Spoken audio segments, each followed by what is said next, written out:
Sa araw lumipat si Cha Kang-jin at ang kanyang pamilya sa isang tahimik na probinsya. Doon niya rin unang nakilala si Han Ji-won. Nang nagmamadali siyang magmaneho para pigilan si Cha Chon-hee na gupitin ang banner ng kanyang kuya, nahulog siya sa isang kanal kaya tinulungan siya ni Kang-jin na tumayo. Pagkatapos matulungan, nagpasalamat kaagad si Ji-won. Pero nang malaman niyang anak ni Cha Chon-hee si Kang-jin na gumupit sa banner, biglang nagbago ang kanyang ugali at tinawag siyang mang-aagaw. Alam ni Kang-jin na kasalanan ng kanyang ina ang nangyari. Dahil ginupit niya ang banner para makadaan sila, nangako siyang ayusin ito para kay Ji-won. Ngunit mapusok niyang sinabi na isusumbong niya sila sa pulis. Pagkatapos sabihin iyon, agad na tumalikod si Han Ji-won para umalis ngunit dahil sa sakit ng kanyang paa ay hirap siyang kumilos. Mabuti ang intensyon ni Cha Kang-jin at inalok siyang pasanin, ngunit tinulak siya ni Ji-won sa kanal at nahulog siya. Nakita niyang nahihirapan ang binata sa putik at nakonsensya siya, kaya sinubukan niyang tumakas. Gayunpaman, tinupad ni Kang-jin ang kanyang pangako at inayos ang banner para kay Ji-won na nagbigay sa kanya ng magandang impresyon sa binata. Bago sila lumipat, nangako ang kanyang ina na magbabago at magiging tapat sa kanilang negosyo. Ngunit ngayon ay nagbukas siya ng isang tiyaroom sa halip na isang restaurant na ipinako niya kay Kang-jin na lubos niyang ikinadismaya. Nakita rin niya ang kanyang ina na yumuko sa manager na nagpaarkila ng lugar. Pinapalinis niya sa kanyang ina ang kanyang sapatos. Si Cha Kang-jin ay agad na pumigil ito dahil ayaw pahiya ang kanyang ina, ngunit nagalit naman ang manager. Hinawakan din ng kanyang ina ang kanyang anak na gusto na sanang manuntok at sinubukang pagkasunduin ang dalawa. Sa sandaling iyon, lumabas ang nakabatang kapatid ng manager at nagmamadaling sabihan siyang dalhin siya sa paaralan dahil huna siya. Nakita ng kanyang ina ang binata at inalok siya ng isang baso ng gatas dahil hindi pa raw siya nag-aalmusal. Pero sinabi niya na marumi ang pagkain ng kanyang ina at kinutya niya ito sa harap ni Kang-jin na hirap ng panatin ang kanyang pagiging kalmado. Pero sa huli ay umalis din sila at walang naganap na away. Ipinapaalala ng kanyang ina kay Cha Kang-jin, huwag nang makipag-away pa dahil hindi na mabilang kung ilang beses na lumipat ng paaralan. At nangako rin siyang babago para sa kanya at hindi na muling magtatrabaho sa isang pub. Sa paaralan, inagaw ng isang grupo ng babae ang nobyo ni Haiwan na kamakailan lam niyang nakilala. Bukod pa rito, may ibang pa nilang binalaan si Ji-won na huwag na siyang lalapitan. Dahil sa galit, ibinato niya ang bola sa direksyon nila, ngunit hindi sinasadya basag niya ang intana. Dahil dito, dinala siya sa siliguro para sa kanyang parusa ay nagniel. Sa sandaling iyon, dumating si Kang-jin para magpalista, ngunit nang makita niya ang nakasulat sa file nito na 4 na beses na siyang lumipat ng paaralan at huminto dahil sa pakikipag-away.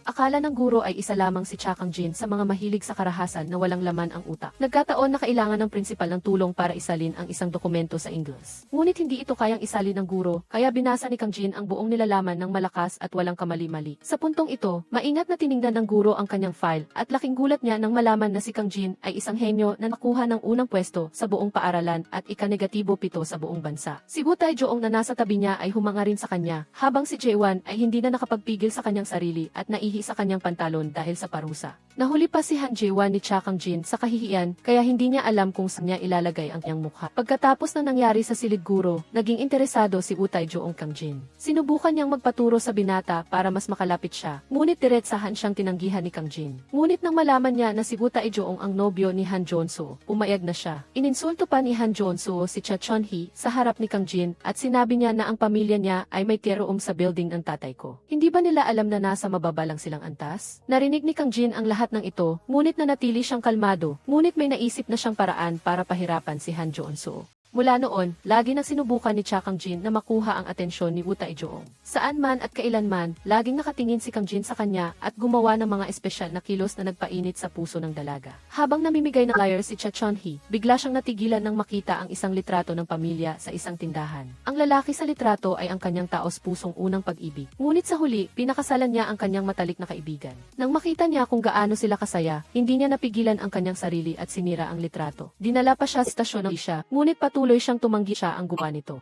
Sa sandaling dumating ang mag-asawa, hindi sila makapaniwala nang makita si Cha Chon-hee. Gustong tulungan ng asawa ang kanyang ina sa pulisya. Samantalang ang kanyang asawa ay galit at ayaw na kasama si Chon-hee, kaya hinila niya ang kanyang asawa palayo. Dahil sa naala niya ang malupi lalaki, nagpa si Cha Chon-hee na magkaroon ng family picture kasama ang dal niyang anak sa gabi na iyon. Sinabi rin ng kanyang ina, Cha Kang-jin, na kumuha ng litrato kasama kanyang ama. Ngunit ang tinutukoy ng ama ay ang kwintas na suot ni Kang-jin. Kinuha rin ni Kang-jin ang kwintas ng kanyang nakababatang kapatid sa kanilang ina. Pagkatapos, sama-sama silang kumuha ng litrato bilang isang pamilya kahit hindi ito perpektong kaligayahan.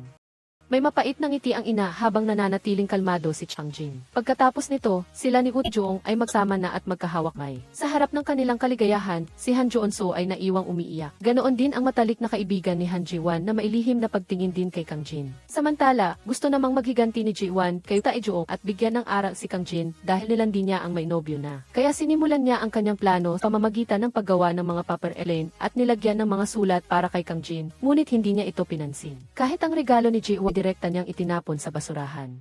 Ngunit hindi ito nagpatalo kay Han Ji-won kaya nagpasya siyang pumasok sa paaralan sa hating gabi para magsulat ng pagtatapat sa dingding. Pagkatapos ay lihim niyang inihalo ang tonik ng kanyang ama at tumakbo sa tier room ni Kang Jin. Sa loob, gusto ng manager na pagalitan si Kang Jin dahil sinaktan nito ang kanyang nakababatang kapatid. Kaya ginulo niya ang kanyang ina sa harap ni Kang Jin para manginis. Nang makita ang eksena sa kanyang harapan, nagalit si Kang Jin at sinunggaban ang manager. Natakot ang kanyang ina na baktayin ng kanyang anak manager, kaya patuloy niya itong pinakiusapan na bitawan siya. Sinabi pa nga niya na isa lang siyang murang babaeng nagtatrabaho sa bar at okay lang kahit hawakan siya. Magulo ang isipan ni Kang Jin at sa huli ay bitawan niya ang manager. Ngunit ang kanyang mga mata ay puno ng kawalan ng pag-asa. Kahit sinabi ng lalaki na pagbabayarin niya si Kang Jin, parang wala pa rin sa sarili si Kang Jin habang naglalakad palabas at ang kanyang ina ay patuloy na nagmamakaawa para sa kapatawaran. Nang makalabas siya, nakita niya si Han Ji-won na nasaksihan ang lahat kaya naawa siya kay Kang Jin. Habang naglalakad, patuloy na nagpayag si Ji-won ng kanyang galit sa bastos na lalaki. Nagtataka siya kung bakit hinayaan lang iyon ni Kang Jin. Hindi ba niya tunay na ina ang babaeng iyon? Sa sandaling marinig iyon ni Kang Jin, lumingon siya at tiningnan si Ji-won. Nagtaka rin siya kung bakit patuloy siyang sumusunod sa kanya. Tinanong niya kung magkakilala ba sila dahil wala talaga siyang maalala tungkol kay Ji-won.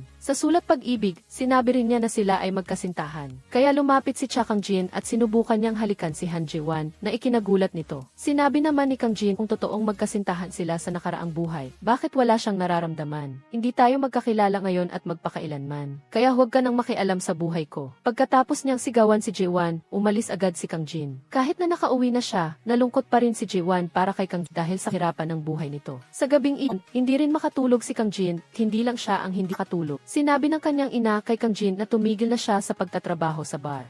Isang trabaho na kumikita ng malaki para matustusan niya ang kanyang mga anak at ito ay dahil ayaw mo lang. Minsan, tiniis pa ng ina ang mga lalaking iyon para sa kinabukasan ng kanyang mga anak. Kaya niyang tiisin ang hirap na iyon sa pag-asang maunawaan ni Kang Jin ang sitwasyon at itatigil niya ang kanyang pagiging mainitin ang ulo. Alam din ng ina na ang isang babae na tulad niya na nasa mababang antas ay maaaring maging hadlang sa kinabukasan ng kanyang mga anak. Kinabukasan, sinulatan ni Han Ji-won ang kotse ng manager para maghiganti para kay Kang Jin. Hindi rin siya nag-atubiling ihagis ang bulok na itlog sa mukha ng lalaki at sinigawan siya. Ayon sa pagkakataon, inakala ng manager na naghiganti ang kanyang ina, tinggalit sinira niya ang bag nito. Hula ni Kang na baka si Han Ji-won may gawa kaya hinanap niya ito. Nang makita niya ito, galit na galit siyang nagtanong kung bakit niya ginawa ang mga bagay yun. At tap na inamin ni Ji-won na ginawa niya ang lahat para parusahan ang lalaki para kay Kang Jin. At kahit nasisingilin siya ng lalaki, handa siyang panagutan ang lahat ng responsibilidad. Pagkatapos niyang sabihin iyon, duting ang manager na galit para singilin sa dalawa. Ngunit sumugod si Ji-won para pigilan siya at sinabing walang kinalaman si Kang Jin sa lahat ng ito. At nang tumalikod siya para umalik, hindi na tinantana ng lalaki ang pambubugbog sa dalaga. Nang marinig ni Kang Jin ang sakit na pag-iyak sa likuran niya, sabi ay hindi na niya napigilan ang kanyang sarili at bumalik para iligtas siya. Dahil sa kanya, nagalit si Kang Jin at binigyan ng leksyon ang lalaki. Nang maipit siya sa gilid ng tulay, natakot ang manager at kumapit kay Kang Jin. Si Han Ji-won naman ay naranta, nagmamadaling pinakiusapan si Jin na tumigil na. Sa sandaling ito, sinira ng lalaki ang kwintas ni Kang Jin at nahulog ito sa ilog. Sinubukan itong abutin ni Kang Jin ngunit walang silbi. Dahil din dito ay lalo siyang nagalit, patuloy na binugbog ang lalaki na nagresulta sa kanilang pagpunta sa istasyon ng pulis.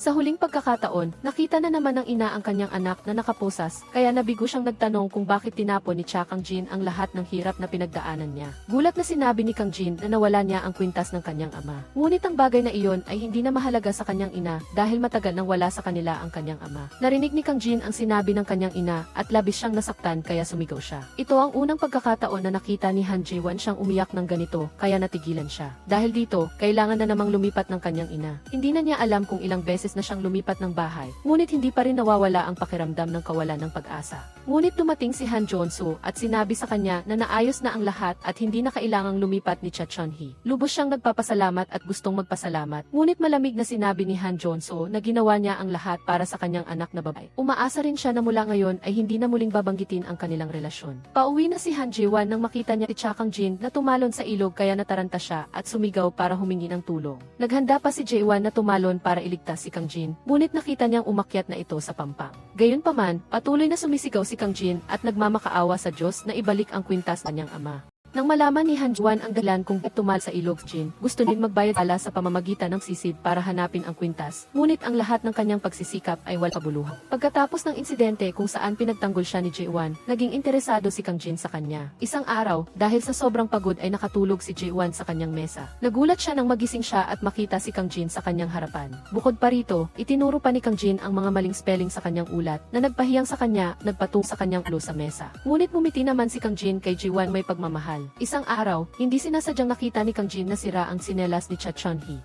Sinubukan ni Han Jin na tulungan si Cha Chon-hee, ngunit nabali ang solas ng sapatos. Kaya ibinigay niya ang kanyang sapatos sa kanyang ina. Masaya itong tumakbo pa uwi, ngunit pinigilan siya ng kanyang anak. Ibinigay Cha Kang Jin ang kanyang sapatos sa kanyang ina at dinala ang sapatos ng ina kay Ji-wan. Sa sandaling ito, pilay na nalakad si Ji-wan na suot ang mga mataas na takong na sapatos ng ina dahil nawalan siya ng balanse at natumba. Agad na tumakbo si Kang Jin para ibigay sa kanya ang sapatos. Kaya nait ni Ji-wan na una ang isusuot ng kanyang ina. Ngunit nang makita niya ang mga wapin na paa ng binata, naintindihan niya ang lahat. Nang makauwi siya, naalala pa ang nangyari at mas umiti. Pagkatingin pa lang ng kanyang kuya, nahulaan na niya na may gusto ang kanyang kapatid. Kaya ikinuwento niya sa kanyang kuya ang tungkol kay Cha Kang Jin na nagbigay ng kanyang sapatos at umuwi na walang sapin ang paa. Patuloy siyang humingiti habang ikinukwento ang tungkol sa binata. Isang araw, narinig ni Guta Ijoong ang usapan ng grupo ni Han Ji-wan, kaya nalaman niya na nilapitan niya si Kang Jin para maghiganti. Kaya tinawag niya si Ji-wan sa broadcasting room at inilagay sa speaker ang mikropono para marinig ng buong paaralan. Kasabay nito, patuloy na kinwestiyon ni Guta Ijoong si Ji-wan at pinilit siyang umamin sa buong paaralan na nilapitan niya si Kang Jin para lang samantalahin ito. Ngunit dumating si Cha Kang Jin at pinatay ang speaker at sinabi kay Han Ji-wan, wala kong pakialam sa sinasabi ng iba. Gusto ko lang marinig kung ano ang sasabihin mo. May nararamdaman ka ba para sa akin? Ngunit si Ji-wan, kahit na lumuluha, ay hindi pa rin sumagot at piniling tumakas. Sa tabi ng ilog, si Ji-wan ay walang magawa at humagulgol sa pag-iyak. Matagal na niyang nakalimutan ang tungkol sa paghihiganti dahil ngayon ay talagang may gusto na siya kay Kang Jin. Naawa ang kanyang kuya sa kanyang kapatid dahil ang tanga niya at bakit hindi siya umamin. Ngunit sinabi ni Ji-wan na dahil nawala niya ang kutas, hindi siya makapag-amin kay Kang Jin. Dahil sa labis na pagmamahal sa kanyang kapatid, hindi nag-atubili ang kanyang kuya na sumisid sa ilog para hanapin ang kwintas. Bago iyon, masaya pa siyang nakangiti kay Han Ji-wan at sinabing, hintayin mo ako, babalik ako. Ngunit si Han Jon-soo ay hindi na bumalik. Siya ay lumubog sa kailaliman ng ilog habang si Ji-wan ay walang tigil sa pagsigaw at pagtawag sa kanyang pangalan. Ang kanyang ina, nang matanggap ang balita, ay labis na nasaktan sa pagkawala ng kanyang pinakamamahal na anak. Siya ay hindi makatayo at natumba habang nanginginig. Sa kanyang kawalan ng pag-asa, sinabi niya ang mga salita na nagpasira sa puso ni Ji-wan na puno ng pagkakasala. Bakit si Han Jon-soo at hindi si Han Ji-wan? Mas mabuti pa kung kinuha ng Diyos ang buhay ng batang iyon kaysa kay Han Jon-soo. Sa araw na suot niya ang damit pangkamatayan para magbigay pugay sa kanyang kuya sa tabi ng ilog, hindi niya inaasahang mahahanap niya ang kwintas. Dahil dito, napaiyak si Han Ji-wan sa kawalan ng pag-asa at galit sa kanyang sarili kung bakit hinayaan na agawin ng bagay na ito ang kanyang pinakamamahal na kuya. Pauwi na siya nang makita niya si Kang Jin at narinig ang pag-amin na matagal na niyang hinintay. Gayunpaman, dahil sa sakit ng pagkawala ng kanyang kuya, nagsinungaling si Ji-wan at sinabing wala siyang nararamdaman para kay Kang Jin. Ang uri ng tao na gaya mo na walang ginawa kundi makipag-away araw-araw ay ang taong pinakakinamumuhian ko. At ang iyong ina ay walang pinagkaiba. Isa siyang babae na mahilig manlandi ng mga lalaki. Inakala ni Han Ji-wan na ito lang ang paraan para putulin ang nararamdaman ni Cha Kang Jin para sa kanya. Pagkatapos ay tiningnan niya ang kanyang mga magulang sa huling pagkakataon, tahimik nagpa siyang umalis sa kanilang bayan dahil sa pagkakasala na kanyang naramdaman para sa kanyang kuya. Lumipas ang panahon at ngayon 8 taon na ang nakalipas. Sa construction site kung saan nagtatrabaho si Jin, may nangyaring insidente na naglay sa buhay ng magagawa sa peligro. Ngunit tinakasan manager ang kanyang responsibilidad. Kaya hinarak siya ni Kang Jin, ngunit hinamak lang siya ng babae. Si Kang Jin ngayon ay isang matagumpay na arkitekto. Nakakuha siya ng scholarship sa New York at nanalo rin ng maraming prestihiyosong parangal. Noong araw na iyon, dinala ni Cha Kang Jin ang kanyang nobya sa kanyang ina. Ngunit nang makita niya ang hitsura ng kanyang ina at ang kahirapan ng bahay, agad na nakipaghiwalay sa kanya ang babae. Ito na ang pangatlong babae na nakipaghiwalay sa kanya, kaya patuloy na sinisisi ng kanyang ina ang kanyang sarili. Gusto niyang bigyan siya ng bala ni Kang Jin sa susunod na magdadala siya ng nobya para makapaghanda siya at magdamit ng mas maayos. Ngunit ayaw siyang bigyan ni Kang Jin ng presyon at gusto niya lang na makahanap ng isang babae na tatanggap sa kanyang ina. Tuwing umuwi siya sa probinsya, hindi pa rin niya nakalimutang bumita sa bahay ni Han Ji-wan. Ngunit sa loob ng 8 taon, hindi pa rin siya bumalik kahit minsan. Akala niya na mananatili na lang sa kanyang alaala ang mga larawan Han Ji-won. Ngunit isang araw, habang dumadalo si Cha Kang-jin sa isang engagement party para sa kanyang kaibigan, nakita niya muli si Ji-won. Nang marinig niya siyang magpakilala si Han Ji-won, ang nobya ni Park Tae-joon, gulat si Jin at dali-daling tiningnan ang imbitasyon at tanga siya. Gayunpaman, hindi niya inaasahan na makikita niya si Ji-won na mag-isang humihingi ng paumanhin sa mga bisita dahil hindi dumating ang kanobyo. Ang mga nakabaon na alaala ay bumalik sa isipan ni Kang-jin habang nakikita niya sa kanyang harapan ang babaeng mata niyang hinahanap sa loob ng 8 taon. Noong taon na iyon, dahil sa kanyang pagkakamali, hindi na sadyang kinuha niya ang buhay kanyang pinakamamahal na kuya. Si Han Ji-won ay mag-isang munta sa Seoul dahil pangako niya sa kanyang kuya na pareho silang magiging doktor at ipagpatuloy ang Oriental Medicine Clinic ng kanilang ama para makatulong sa maraming tao. Bagaman hindi siya kasing husay ng kanyang kuya sa pag-aaral, nagsikap pa rin siya para matupad ang pangarap ni Han Joon-soo. Sa gabi ng Pasko na may snow, nakilala ni Ji-won si Park Tae-joon nang pumunta ito sa kanyang tindahan para bumili ng alak. Siya ay nalulungkot dahil pinilit siya ng presidente ng kumpanya na makipaghiwalay sa kanyang anak na babae dahil hindi sila nababagay sa isa't isa. Nang marinig ito, agad na nag-react si Han Ji-won at pinuri si Park Tae-joon na isa siyang mahusay at matagumpay na tao at bakit siya hindi maging karapat-dapat sa anak ng presidente. Nang makita ang reaksyon ni Ji-won, humanga si Park Tae-joon sa babae sa kanyang haran at tinanong siya na kung makikipaghiwalay ako sa nobya ko, gusto mo ba akong maging nobyo? Inakala ni Ji-won na biro lang ang sinabi ni Tae-joon, kaya hindi niya ito pinansin. Bigla siyang nakakita ng maling spelling sa singboard ni Ji-won. Agad na lumapit Park Tae-joon at inayos ito na nagpaalala kay Ji-won noong nagsusulat sila ni Cha Kang-jin ng ulat na mayroon ding mga maling spelling na inayos ni Kang-jin. At tulala siyang nakatingin sa lalaking ito na parang si Kang-jin ang nasa harapan niya. Hindi nagtagal, kasama mo ang kanilang mga kapalaran at magho-holding na sila ng engagement party. Sa gabi bago ang araw na iyon, tinig ni Han Ji-won ang kanilang family picture at patuloy na lumuluha dahil sa pagkamis niya sa kanila. Hanggang ngayon ay patuloy pa rin siyang sinisisi ang kanyang sarili at hindi siya makauwi. Kahit sa kanyang engagement party, hindi makadlo ang kanyang mga magulang para bigyan siya ng kanilang basbas. Ngunit bago magsimula ang seremonya, nanig ni Park Tae-joon na na-ospital ang kanyang ex-girlfriend kaya nagmamadali siyang punta dito. At hinirapan niya ang kusin ni Cha Kang-jin dahil di niya maalala kung saan niya ipinark ang kanyang sasakyan. Dahil may bigla ang kaganapan ang kanyang kaibigan na inimbitahan niya sa party, pinalitan siya ni Kang-jin.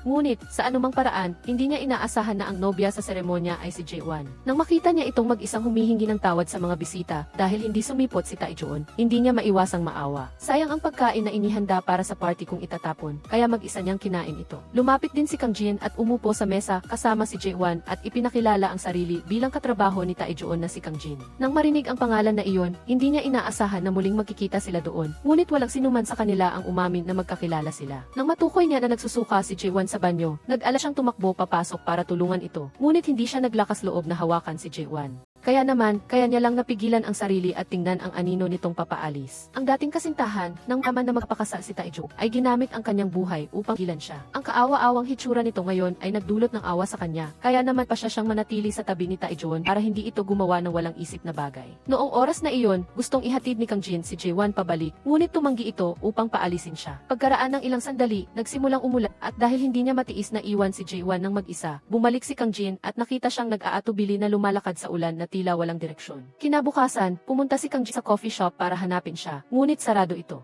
At nang subukang tawagan ni Ji-won si Tae-joon, walang awa na itinapon ng kanyang kasintahan ang telepono sa dagat. Ngayon ay gusto lang niyang mag-enjoy sila sa sandaling magkasama nang hindi pinapayagan ang sinuman namang istorbo sa kanila. Matapos sumigaw ng mahal kita, Tae-joon ay tumakbo ito para yakapin si Tae-joon at pasalamatan siya dahil hindi siya iniwan. Dahil sa kanya, hindi siya dumalo sa meeting kasama ang mga Chinese investors at ibinigay ang responsibilidad na ito kay Kang-jin. Kaya naman, dali-dali siyang pumunta sa Busan para makipagkita sa kanila at sa kabutihang palad, pansamantala siyang nakipag-negotiate. Biglang nakatanggap si Kang-jin ang tawag mula sa kanyang nakababatang kapatid, kaya dali-dali siyang pumunta sa kinaroroonan ni Busan.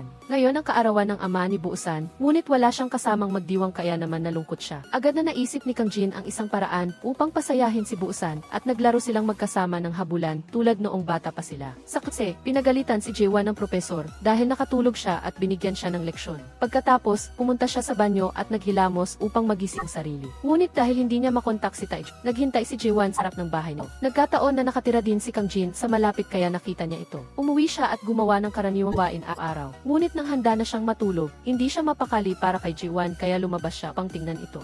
Siyempre, naroon pa rin siya at patuloy na natutulog dahil pagod. Kaya naman, binuhat ni Kang Jin si Ji-won pasok sa kanyang bahay. Nang matuklasan niyang nilalagnat ito, hindi siya nag-atubiling magpuyat para alagaan siya. Kinabukasan, paggising niya, labis siyang nag-alala dahil hindi niya alam kung nasaan siya. Pagkalabas niya ng silid, nakita niya si Kang Jin at doon niya lang nalaman na itong bahay niyo. At sa sandaling iyon, nag-doorbell din si Taejon. Pagkapasok pa lang niya sa bahay, lubos siyang nagulat nang makita si Ji-won sa bahay ni Kang Jin. Agad siyang nagpaliwanag na dahil nakita niyang naghihirap ito sa paghihintay sa harap ng pinto ng silid ni Taejon at nilalagnat pa, kaya dinala niya ito sa kanyang bahay.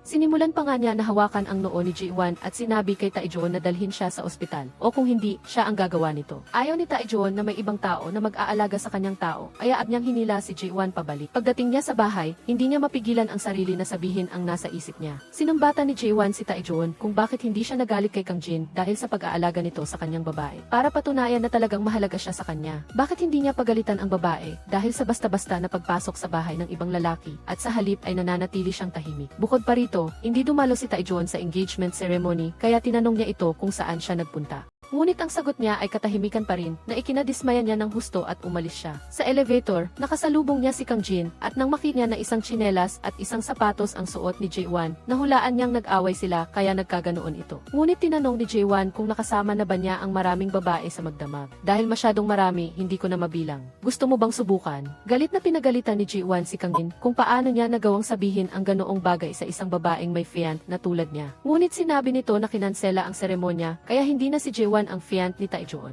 Habang tulala, munting masagasaan Ji-won ng kotse, kaya takot siyang umupo mag-isa sa gilid ng kalsada. At lumitaw si Kang Jin kasama ang mapatos na inilagay niya sa tabi ni Ji-won. Ang eksenang iyon ay eksaktong katulad noong bata pa siya, kung saan dala siya ng sapatos para sa kanya. Sa parking lot, aksidenteng nasaksihan ni Kang Jin ang eksena kung saan malakas na sisigawan ni Duong ang security guard dahil sa paggasgas sa kanyang sasakyan. Nang makita niyang hinahamak nito ang isang taong kasing edad ng kanyang ama, hinarap ni Kang Jin Duong. Pinrotahan niya ang tanda at sinabing yabang si Duong na walang ginawa kundi hamakin ang mga taong mas mahirap sa kanya. Dahil sa sinigawan siya ng isang estranghero na tulad niya, galit na galit si Duong dahil siya ang boss ni Kang Jin. Kaya pagkatapos ng pangyayaring ito, nagtanim ng galit si Duong at naghanap ng paraan para paalisin siya.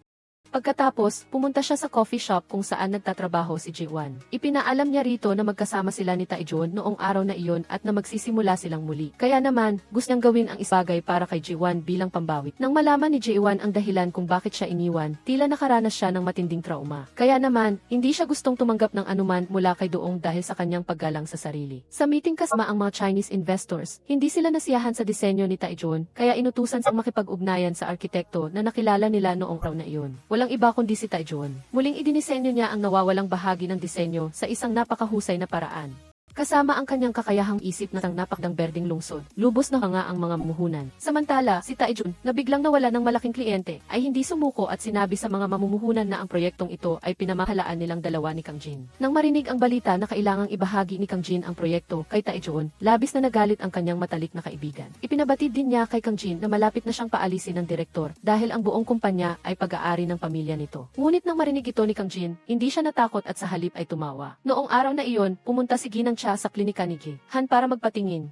Ngunit nang magpumilit siyang huwag magpatingin, umakyat siya sa balkonahe para takutin ito upang bigyan siya ng atensyon. At binanggit pa niya ang tungkol sa kanilang nakaraan. Sa huli, hinila ni Han si Ginang siya pababa at inihatid pa uwi. Ngunit aksidenteng nakita siya ng kanyang asawa. Para sa araw na magsasama silang dalawa sa isang bahay, naghanda si Dujong ng isang marangyang apartment at labis na nasasabik sa sandaling magkasama sila. Ngunit hinawakan ni Taejon ang kanyang kamay na may pilat pa at sinabihan siya na huwag nang saktan ang sarili simula ngayon dahil hinding-hindi na siya pupunta doon muli. Nang makitang paalis na si Taejon, desperado si Dujong na gawin ang lahat upang pigilan siya. Ngunit, malamig pa rin na nakipaghiwalay si Taejon sa kanya. Matapos siyang iwan ng kanyang kasintahan, nalunod si Dujong sa kalungkutan, kaya hindi man lang siya pumasok sa trabaho. Sa sandaling kailangan ni Kang Jin ang pirma ng direktor, hindi niya ito makontak. Kaya naman, tumakbo siya upang hanapin ito sa lahat ng mga bar na madalas puntahan ni Dujong at sa huli ay nakita niya ito. Gusto niyang lagdaan ng direktor ang dokumento ng mabilis upang maipadala ito sa partner, dahil maraming gabi na puyat ang buong grupo para sa proyektong ito. Ngunit walang pakialam si Dujong at sa halip ay ibinuhos ang inumin dito. Nagalit si Kang Jin at binuhat siya pabalik at tinawagan ang kanyang kasamahan upang maghanda ng bagong dokumento. Sa huli, pumirma din si Dujong sa kontrata.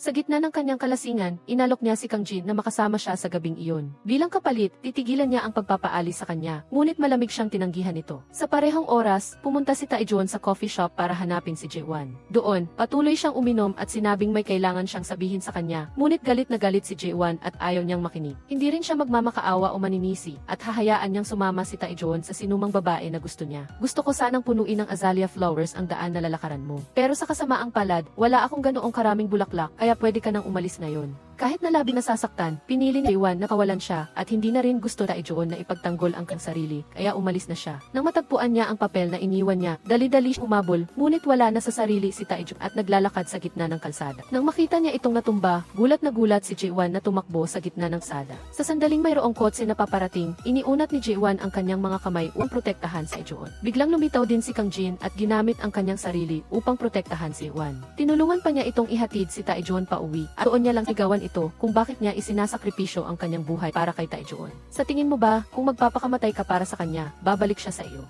Agad na sinabi ni Jae-won na anuman ang mangyari, hahawakan niya ito. Nagpapasalamat ako na niligtas mo ako. Ngunit tapos na ang lahat ngayon, kaya maaari ka nang umalis. Kung ganoon, bago ako umalis, maaari ba akong magtanong sa iyo ng isang bagay? Anong uri ng tao ang nanay ni Taejon? Tila binabanggit ni Kang Jin ang nakaraang insulto ni Jae-won tungkol sa kanyang ina na nagpatigil sa kanya at hindi na siya makasagot. Hanggang kinabukasan, walang malay siyang nakatayo sa harap ng pintuan ni Kang Jin at patuloy na inaalala ang mga nangyari 8 taon na ang nakalilipas. Nang magpakita siya at tanungin siya kung bakit matagal na siyang naghihintay sa harap ng kanyang bahay, naalarma si Jae-won at gustong umalis. Ngunit hinawakan ni Kang Jin ang kanyang kamay at tinanong siya, hindi mo ba talaga ako maalala? Bakit ka biglang umalis ng walang paalam? Inisip mo ba ang nararamdaman ko? Bakit ka napakasarili at iniisip lang ang sarili mo? Kahit na narinig ni Jae-won ang mga paratang ni Kang Jin sa kanya, hindi pa rin siya nagpaliwanag at sinabing, matagal ko nang nakalimutan ang mga nangyari 8 taon na ang nalilipas. Hindi ko na nga matandaan ang pangalan mo. Habang sasalita, tigilan si Jae-won magkatitig ni Kang Jin. Hindi siya nagkaroon ng lakas ng loob magpatuloy pa sa pagsasalita at lumapit pa rin ito at isinuot ang hood sa kanya dahil takot na lamigin siya.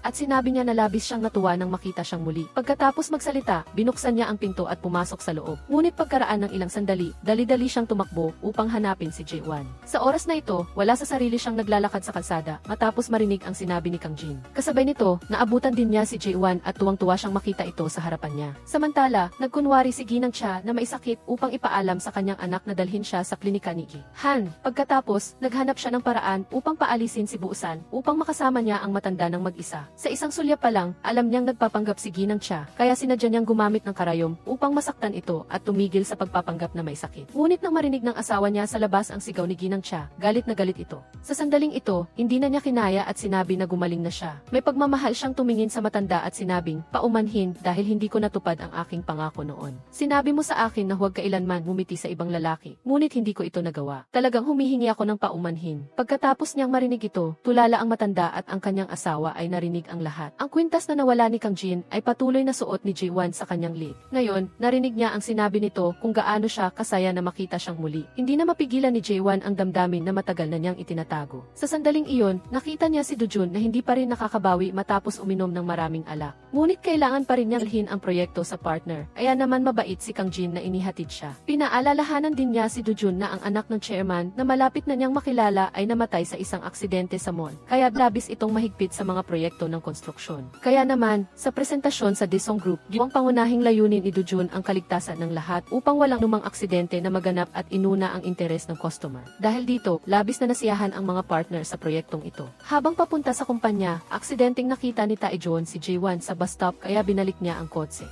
Sa sandaling iyon, nakatanggap siya ng tawag mula sa propesor, kaya nagmamadali siyang pumunta sa paaralan. Hindi sinasya, nalaglag niya ang kwintas at pinulot ito ni Taejon. Nang matuklasan ni Jae-won na wala na ang kwintas, gulat na gulat siyang naghanap sa lahat ng dako, at bumalik pa nga siya sa bus stop, ngunit hindi pa rin niya ito makita. Habang pumupunta Kang Jin sa coffee shop, tinulungan niya ang staff na dalhin ang mga gamit sa kwarto ni Jae-won, kaya nagkaroon din siya ng pagkakataon na obserbahan ang espasyo. Dahil napakaliit nito, pagbalik niya, partikular siyang nagdisenyo ng isang silid na magiging mainit sa taglamig at malamig sa tag-araw araw para kay Ji-wan. Humiram din siya ng isang kahon ng mga kagamitan mula sa isang kasamahan upang mabilis na magsimula sa pagsasaayos ng silid. Ngunit si Ji-wan ay abala pa rin sa paghahanap sa buong bus sa pag-asang matagpuan ang kwintas. Nag-post pa nga siya ng anunsyo sa pag-asang makikipag-ugnayan sa kanya ang sinumang makakita nito. Pagbalik niya, narinig niya mula sa kanyang tagapamahala na inaayos ni Kang Jin ang silid. Dali-dali siyang tumakbo papasok at sinubukang paalisin ito, ngunit sinabi ng tagapamahala na hindi madaling makahanap ng taong gustong ayusin ang lugar, kaya hinila niya ito palabas. Hindi siya tumigil sa pagpuri kay Kang Jin bilang isang mabait na tao at pinayuhan siya na bilhan ito ng hapunan dahil nagtrabaho ito sa buong hapon nang hindi kumakain. Naalala niya ang sinabi ng tagapamahala at nagluto siya ng sariling tinapay upang dalhin sa kanya. Subalit, nakita niya si Kang Jin na labis na pagod at nakatulog sa kanyang mga kamay at nasugatan pa. Naawa siya at lumapit siya sa tabi nito upang tingnan itong mabuti, ang taong laging gumagawa ng maraming bagay para sa kanya. Kinabukasan, habang natutulog pa siya, ginising siya ng sigaw ni Taejoon.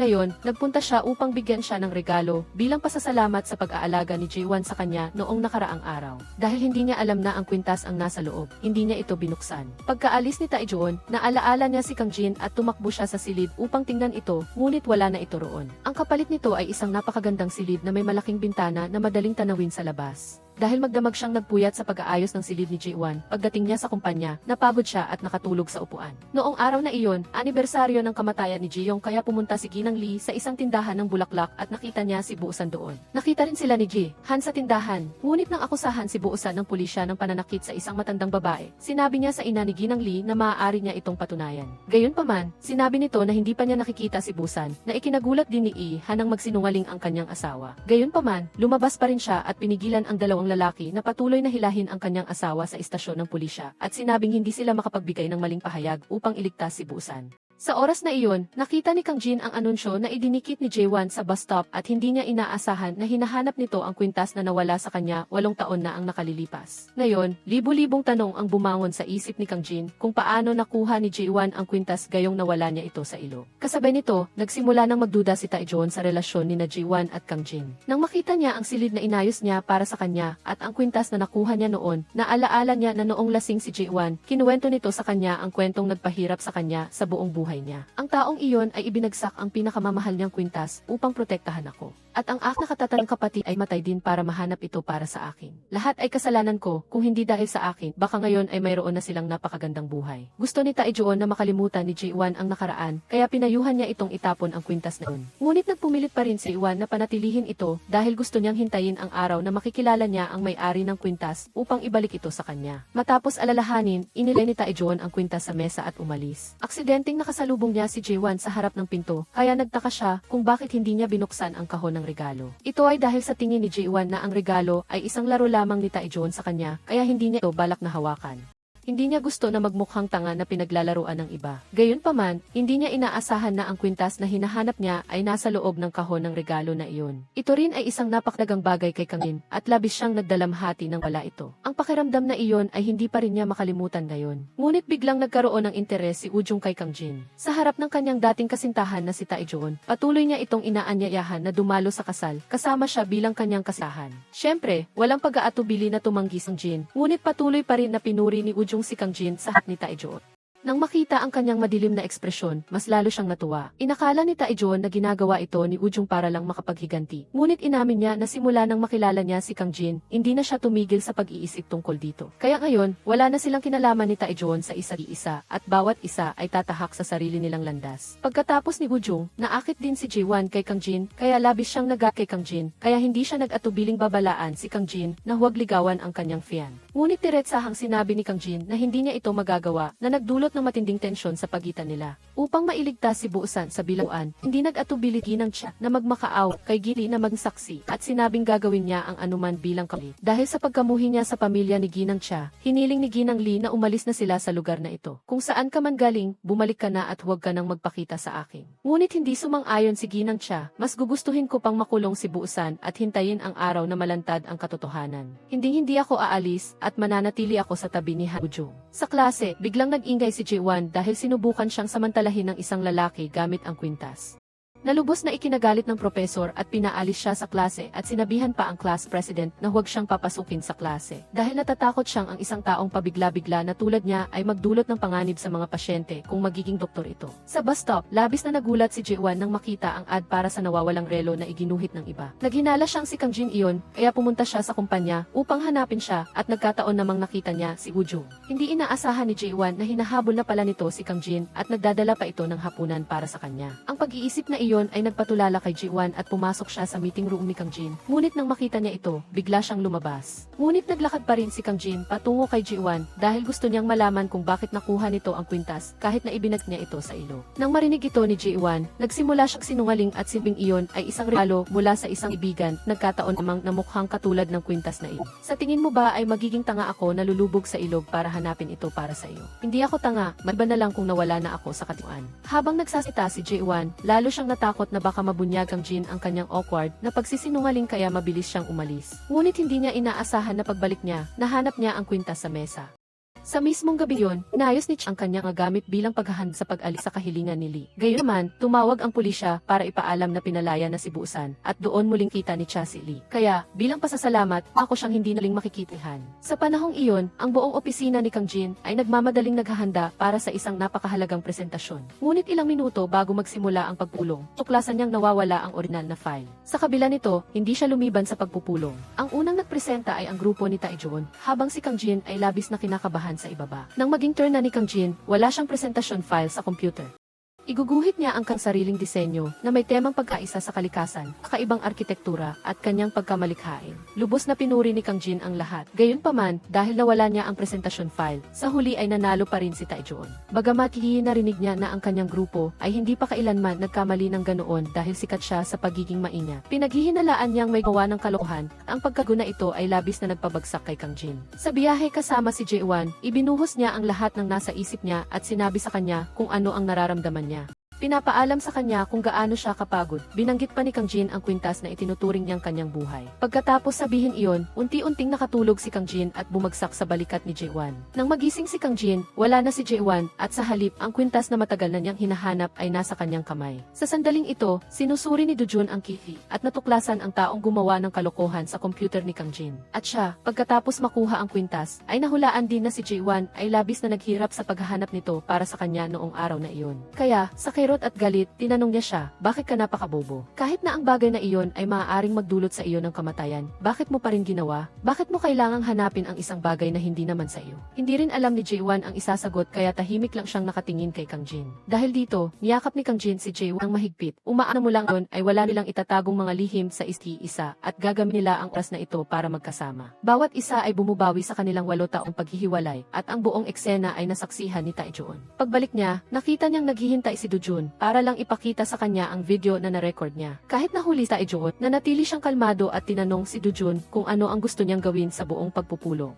At sinira niya ang disk na parang ito na ang huling regalo niya kay Taejoon at hindi siya ilalantad sa sinuman. Nagmamadaling hinabol ni Taejoon si Do-jun at sinabi sa kanya na gusto lang niyang manalo minsan para patunayan ang sarili niya sa presidente. Sa taong pumigil sa kanilang magkasama, sa sandaling gusto niyang hawakan ang kanyang mukha, bumukas ang pinto ng elevator, kaya kinailangan nilang maghiwalay. Nang araw na iyon, naghintay si Han sa labas ng tea house para makipagbalikan kay Cha. Ngunit tumanggi siya at pumasok sa loob. Ngunit hindi siya sumuko at nagpatuloy na maghintay sa labas. Sa umaga, pagbukas pa lang ng pinto ni Ji-wan, nakita niya ang sulat ni Kang Jin na nag-aanyaya sa kanya sa isang date. Pagkatapos niya itong basahin, labis siyang natuwa dahil sa wakas ay maaari na niyang ayusin ang kanilang naputol na relasyon. Hindi rin niya nakalimutang magpasalamat kay Taejoon sa pagtulong sa kanya na mahanap ang kwintas. Ibinunyag niya na bumalik na ito sa tunay na may-ari nito at nang malaman ni Taejoon na si Kang Jin iyon, labis siyang nagulat at tinanong siya, bakit ka nagpanggap na hindi mo siya kilala noon? At ginawa mo akong tanga. Hindi rin naglihim si Ji-wan at Inmin na nagpanggap siya noon dahil natatakot siyang mahalin si Kang Jin muli. Samantala, ipinaalam ng assistant kay Woo-jung nakita na Kang Jin ang surveillance footage na nagdulot sa niya ng matinding pag-aalala at nagmamad pumunta para hanapin siya. Kahit na kailangang putulin ang pulong, gusto pa rin ni Ujung nakausapin si Kang Jin. Kaya lumabas ang lahat at iniwan sila sa silid. Doon, taimtim siyang nagmakaawa sa kanya na panatilihing lihim ang tungkol sa footage. At kahit hindi siya humiling, wala namang balak si Kang Jin na ilantad si Taejoon at gusto lang niyang manatiling nakabaon ang lahat sa nakaraan. Sa panahong iyon, patuloy na naghihintay si Han hanggang sa lumabas si Cha at sa wakas ay lumabas siya. Sinabi niyang dadalhin niya si Cha sa isang date, ngunit ospital ang lugar na nagdududa sa kanya kung may problema ba sa kanyang kalusugan. Nang makita niyang tahimik si Han, lagi siyang naawa na niya tama ang hinala niya. Ngunit matigas siyang tumanggi na pumasok at gusto na lang niyang uwi. Nang gabing iyon, naghintay si Kang Jin kay Ji-won sa isang restaurant, ngunit matagal bago siya dumating na nagpainit sa ulo niya dahil sa pagpapaasa. Pagkatapos niyang pagalitan siya ng ilang beses, nagalit si Ji-won at sinabing, akala mo ba na gwapo ka? Hinawakan ni Kang Jin ang mukha niya at malakas na sinabi, kung makakahanap ka ng mas gwapo sa akin, ipakilala mo siya sa akin. Sa tingin sa kanyang galit na mukha, hindi napigilan ni Kang Jin na tumawa at pinuri si Ji-won na napakaganda niya ngayon. Habang nag-o-order, nakatanggap si Kang Jin ng tawag. Kailangan niyang asikasuhin ang trabaho ngayon at sinabi niya kay Ji-won na maghintay doon at siguradong babalik siya. Sa sandaling iyon, isang lalaki ang pumunta sa kumpanya at gumawa ng gulo na nagsasabing ginalaw nila ng walang pahintulot ang lupa kung saan nakalibing ang kanyang ama. Agad na lumabas si Kang Jin at inakusahan ang lalaki na isang manluloko. Dahil sa loob ng kalahating taon, nag-post na ang kumpanya ng abiso na naghahanap ng mga kamag-anak ng libingan, ngunit walang sinuman ang lumantad. Ngayon na pinahintulutan na ng gobyerno na hukayin ang libingan, bigla siyang nagpakita at humihingi ng kabayaran. Biglang naging matapang ang lalaki pagkatapos marinig ang sinabi niya. Sa mismong sandaling iyon, lumitaw si Dujong upang pigilan si Kang Jin at inako ang lahat ng responsibilidad para sa kumpanya. Pagkatapos, hiniling niya kay Kang Jin na makipagkita sa lalaki at humingi ng tawad, ngunit iginiit niyang hindi siya mali kaya tumanggi siya. Dahil kailangang asikasuhin ang proyekto, nakalta ni Kang Jin ang kanildate ni Ji-won, kaya hinintay siya ni Ji-won hanggang sa magsara ang restaurant at umuwi mag-isa. Sa sandaling iyon ay tumawag sa cellphone ni Kang Jin na naiwan niya kay Ji-won. Ang tao nasa kabilang linya ay si Han. Tumawag siya para lang kumpirmahin kung kasama ba ni Cha ang kanyang anak dahil hindi niya ito makontak. Nang manig ang pamilyar na boses ng kanyang ama, emosyon si Ji-won at naiyak dahil matagal na rin siyang hindi nakarinig sa boses niya. Makalipas ang ilang sandali, bumalik si Cha at sumang-ayon na magpa-general check-up sa ospital. Dahil gabi na, umupa sila ng hotel para doon magpalipas ng gabi. Ngayon lang gulat si Kang Jin nang maalala niya ang kanilang date at nagmamadaling pumunta sa restaurant. Nang makita niyang naghihintay pa rin si Ji-won, pinisi niya ang sarili dahil sa hindi niya pagtupad sa pangako. Hindi man lang sinisi ni Ji-won si Kang Jin, gusto lang niyang kumain kaagad. Kaya dinala siya ni Kang Jin sa isang kainan sa tabi ng kalsada para kumain. Pagkatapos, binigyan niya siya ng regalo bilang pasalamat sa pagtulong sa kanya na mahanap ang kwintas. Sa loob ay ang mga notebook para sa college entrance exam ng yumaong tid ni Ji-won. 8 taon na ang nakalipas, munta si Ji-won para hanapin si Kang Jin at ibinigay iyon sa kanya. Sa loob ay mayroon ding sulat na nagsasabing tutulungan niya si Kang Jin bilang kanyang junior. At sana, sa huli ay ibibigay ni Kang Jin ito kay Ji-won para makapasok siya sa parehong universidad nila. Ginawa ng kanyang kapatid ang lahat ng ito para kay Ji-won na nagpaiyak sa kanya dahil sa sobrang pagmamahal sa kanya. Gusto rin malaman ni Kang Jin kung bakit bigla na lang ulis si Ji-won noong taon na at hindi niya ito naibig sa kanya. Gayunman, hindi sumagot at sinanabilhan siya gatas ni Jin. Nang bumalik siya, wala na si Ji-won. Habang naglalakad sa daan, patuloy siyang umiialak habang inaalala ang kanyang kapatid. Hanggang sa siya ay bumagsak, kaya kailangang tawagan ng pulisya si Taejoon para sunduin siya. Sinubukan niyang gisingin si Ji-won at patuloy siyang nasasaktan at sinisisi ang sarili. Ngunit ngayon naaalala ko na, ang kapatid ko ay namatay dahil sa akin. Nawala siya dahil gusto niyang hanapin ang kwintas ni Kang Jin para sa akin. Ang mga salitang iyon ay narinig ni Kang Jin na dumating. Kung ang kapatid ko ay namatay dahil sa akin, paano ko pa makikita si Kang Jin? Ako rin ang sumira sa puso ng mga magulang ko nang umalis ako nang walang paalam. Kasalanan ko ang lahat. Pagkatapos niyang sabihin iyon, bumagsak si Ji-won sa balikat ni Taejoon. Mabilis na lumapit si Kang Jin, itinulak si Taejoon, at binuhat si Ji-won pauwi. Bagamat nagulat din siya nang malaman na siya ang ugat ng lahat maghihirap na dinadala niya. Lumabas na ang resulta ng medical check-up at hindi si Cha ang may sakit, kundi si Han. Nang malaman niyang may malignan tumor siya sa utak, labis siyang nasiraan ng loob at pumunta sa ilog. Doon, kung saan namatay si Ji-won, ibinuhos niya ang kanyang damdamin sa kanya dahil marahil ay hindi magtatagal at makakasama na niya ang kanyang anak. Samantala, nakala ni Cha na mayroon siyang malubhang sakit at least na nalungkot hanggang sa nasakit siya. Kahit na pati na inaagaan at inaliw siya ni Lee, sinumbatan niya si Lee kung bakit hindi niya hinayang bisita siya ni Han. Sa pag-aakalang hindi na siya magtatagal, pinagsisihan ni Cha na nawala ang lalaking mahal niya dahil sa kanyang sarili. Kaya, ayaw na niyang tuparin ang kanyang pangako na iiwasan siya. Ngunit pagkatapos niyang makita ang resulta na wala siyang sakit, labis siyang natuwa. Samantala, hininihan pa rin niya kanyang pako sa kanyang asawa at sinabing mula ngayon hanggang sa kanyang kamatan, hindi na niya ito makikita pa. Sa opisina, dinala ng lalaki noong isang araw ang lahat ng dokument na nagpatunay na ang kamag-anak ng Lingan at gusto niyang idemanda kumpanya. Kung gusto niyang makipagnegosasyon, iniling niyang dalhin ni Dujun si Kang Jin upang humingi ng tawad bago niya ito palampasin.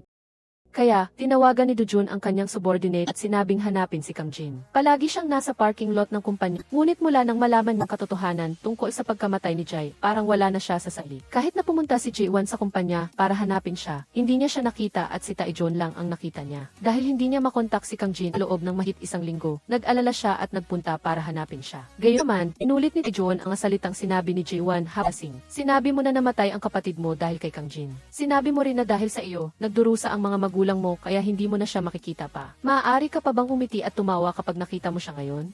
Dahil sa mga sinabi ni Tae-jon, nagsimulang mag-alinlangan si Jae-won. Ngunit mula nang dumating si Kang Jin, nagpasya siyang pumunta sa kanya at makuha ang sarili niyang kaligayahan. Dahil ang 8 taon ng pag-aalinlangan ay sapat na. At kung narito ang kanyang kapatid, siguradong susuportahan siya nito. Nangako si Jae-won na makikipagkita kay Kang Jin muli ngayong gabi at maghihintay siya hanggang sa dumating ito. Kailangang tiisin ni Kang Jin ang galit ng direktor dahil ang proyekto ay maaaring malugi dahil sa pag-offend niya sa Kim na iyon. Gayunpaman, nagbase si Kang Jin ng ebidensya, may isang bagay lang na hindi niya mahanap kung sino ang nasa likod nito, kaya gusto niyang mag-resign bilang kabayaran. Umuwi si Kang Jin at nag-impake ng kanyang mga gamit, habang tinawagan din ang kanyang ina para ipaalam na gusto niyang bumalik sa kanilang bayan, kasama ang kanyang ina at kapatid para magtayo ng hotdog stand. Ngunit habang nasa daan, bigla niyang naalala ang pangako ni Ji-won kaya agad siyang bumalik. Mula sa labas, nakita niya siyang tinutulungan ang isang bata na maglaro ng zubit. Naalala niya ang bata pa si Ji-won na tinutulungan ang kanyang ina sa pag-aayos ng sapatos at napangiti siya ng hindi namamalayan. Pagkatapos ay pumasok siya at tinulungan siyang ayusin ang zubit dahil clumsy si Ji-won at hindi alam kung paano laruin ang larong ito. Kasabay nito, pumunta si Zuzong para makipagnegosasyon sa Kim na iyon. Alam niyang may nag-uutos sa likod ng lalaki, kaya ipinakita niya sa kanya ang mga larawan ng 2 taong pinaghihinalaan niya at nagsimulang magbigay ng kondisyon. Nangako si Zong na babaran siya 3 beses na mas mataas hanggang di ituro niya kung sino ang nasa likod nito. Ngunit sa hapunan na abangan ang dalawa, hindi makakain ng maayos si Ji-won at kailangang punta sa banyo para magbuka. Ngunit dahil ayaw niyang palampasin ang oras kasama si Kang Jin, inaya niya itong pumunta sa isang tteokbokki restaurant. Nang makita Kang Jin na pinipilit ni Jae-won ang sarili, sinabang ilabas na lang niya ang lahat at sa huli ay sinuka ni Jae-won ang lahat.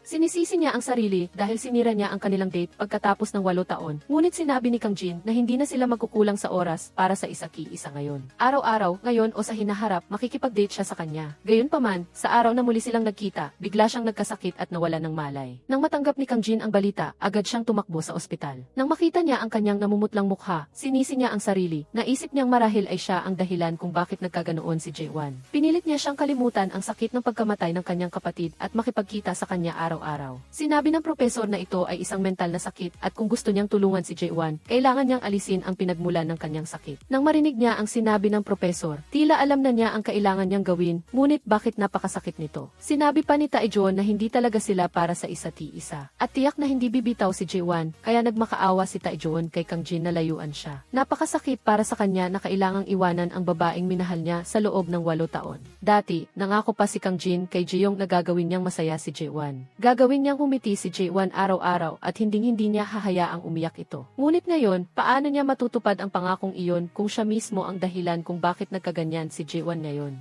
At nang nahanap ni Ji-young ang lalaking umarkila sa Kim na iyon, walang iba ang lalaki kundi ang subordinate ni Chon. Dahil kailangan niya ng malaking halaga para sa operasyon ng kanyang ina, hindi siya nag-alinlangan na tumanggap ng malaking pera mula kay Tae-jon. Nagtaka si Ji kung bakit karoon ganoong halaga ang taong niya, at nagulat siya malaman na ibinigay iyon ng kanyang ama kay Tae-jon para makipaghiwalay sa kanya. Nang panahong yun, kailangan niya ng pera para sa operasyon ng kanyang ama, ngunit nang makuha niya ang pera, namatay na siya. Kaya inigay ni Tae-jon ang lahat na iyon sa kang subordinate para mailigtas ang inanto. Nang malaman niya ang dahilan bakit nakipaghiwalay si Tae-jon sa kanya, hindi maiwasan ni Ji-young ang masaktan. Ngunit dahil sinaktan niya ang kanyang kasamahan, wala siyang ibang magagawa kundi alisin si Taejon para mapanatili si Kang Jin. Nang pumunta siya sa bahay ni Kang Jin para ipaalam na pinawalang sala na niya siya at hindi na kailangan pang mag-resign. Humingi si Jeyong ng yakap bilang pasasalamat at sa mismong sandaling iyon, nakita siya ni Kang Jin. Para mapabitiw siya, niyakap ni Kang Jin si Jeyong. Kahit na kailangang makita ni Ji-wan ang masakit na eksenang ito, gusto pa rin niyang lumayo siya sa kanya. Isang taon na ang kalipas mula noon at pinutol na ni Ji-wan ang lahat ng ugnayan sa kanya. Samantala, madalas na dumadalaw si Taejon para makipag-usap sa kanya at tila malapit na silang magkabalikan. Sa buong panahong iyon, palaging hinahabol ni Jeyong si Kang Jin. Gusto pa nga niyang ipakilala siya sa kanyang ama. Ngunit sa harap ng presidente, iginiit niya na wala silang relasyon at ang lahat ng nangyayari sa kumpanya ay chismis lamang. Nang habulin ni Do-jun at hawakan ang kamay ni Kang Jin, sinabi niyang kung nakilala niya siya noon, tiyak na mamahalin niya siya. Ngunit huli na siyang nakilala si Do-jun. Gayunpaman, gusto niyang subukan minsan kung mayroon pa kataon. Kung maaari ba niyang kalimtan ni Kang Jin ang babaeng iyon, ngunit iginiit na hindi iyon mangyayari. Kahit na sa buong taon, hindi nakita si Kang Jin sa harap ni Ji-wan. Ngunit palagi siyang tahimik mamasid sa kanya mula sa malayo.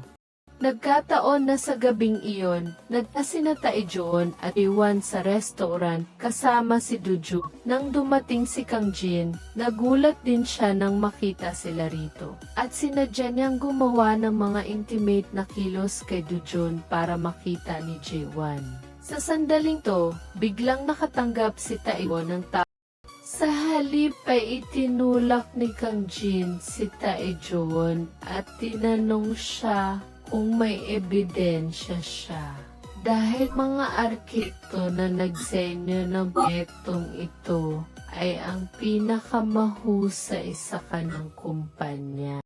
Ito ang dahilan kung bakit pilitan siyang sumugod sa kumpanya at magwala at humantong sa istasyon ng pulis. Nang matanggap ang balita, agad na nagpakita si Ji-wan sa harap ni Taejon, ngunit labis siyang nasiraan ng loob ngayon. Hindi lang niya nawala ang proyekto at hindi pa nababayaran ang utang sa bangko, kailangan pa niyang harin ang paglitis. Sa pagtingin sa eksena, labis siyang nalungkot at niyakap si Taejon para aliwin siya. Nagkataon na nakita ito ni Kang Jin kaya agad siyang lumabas. Gayunpaman, hinabol pa rin siya ni Ji-wan at galit na sinaka niya na siguradong hahanapin niya ang lahat ng ebidensya para idiin ang kumpanya sa para apihin si Taejon. Tinawag niya pa siyang duwag at kasuklam-suklam, ngunit hindi man lang nagtanggol si Kang Jin sa sarili. Kahit nalihim siyang nag-imbestiga sa mga nakatagong bahagi ng kumpanya, sa tulong ng isa-ibigan, kabilang na ang suhol para sa disenyo ng proyekto sa museo. Sa araw na iyon, napakalamig at nagsimula ng umulan ng niebe. Ngunit nanatili pa rin si Cha sa ilog, na nag-aalala kay Han na baka gumawa siya ng mga hangal na bagay kaya isinakay siya sa kotse. Ngunit sinabi niya na ayaw na niyang mabuhay ngayon, dahil lagi siyang iiwasan ni Han kahit na mayroon silang masayang panahon. Ngunit sa sandaling ito, hindi na kinaya ni Han at nawalang malay. Nang matuklasan ni Cha, matagal na siyang walang malay.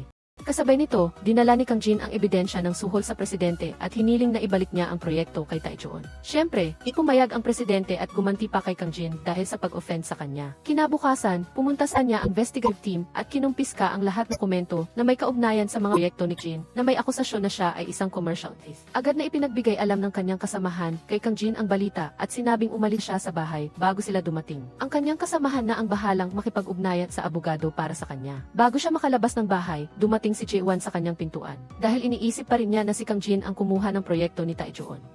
At hindi siya paliwanag sa sarili at tinanggap pa niyang maging masama sa tingin ni Ji-wan at sinabing kahit anong gawin mo, hindi mo kami malo. Kahit isang daliri ko lang, sapat na para mapabagsak ang isang tulad mo. Ngunit ang sinabi ni Kang Jin ay nabunyag ng malaman ni Do-jun na dahil pala kay Ji-wan kaya siya nagkasala sa kanyang ama. Siya ba ang sinabi mong nautumating kaya hindi mo ako kayang mahalin at dahil sa kanya, kaya mo tinulungan si Taejon? Nang marinig ni Ji-wan ang sinabi ni Do-jun, hindi siya makapaniwala na mali ang pagkaunawa niya kay Kang Jin sa simula pa lang. Ngunit huli na para umalis dahil dumating na ang pulis at dinala na si Kang Jin. Hindi maintindihan ni Ji-wan kung bakit nangyari sa kanya iyon, kaya nakikiusap siya kay Rutrong na sabihin sa kanya kung ano ang nangyari. At sa wakas, nalaman niya na si Kang Jin, dahil gusto niyang iligtas si Taejon, ay nakagalit sa chairman at maaaring magbayad ng napakamahal. Nagsisisi siya ng labis sa mga masasakit na salitang sinabi niya sa kanya noon. Nang dumalaw si Rutrong kay Kang Jin, halata sa itsura niya na nanghihina na siya. At kahit na makakuha siya ng probationary sentence, walang kumpanya ang maglalakas loob na kumuha kay Kang Jin dahil malinaw na nakasulat sa kanyang record ang mansa ng commercial espionage.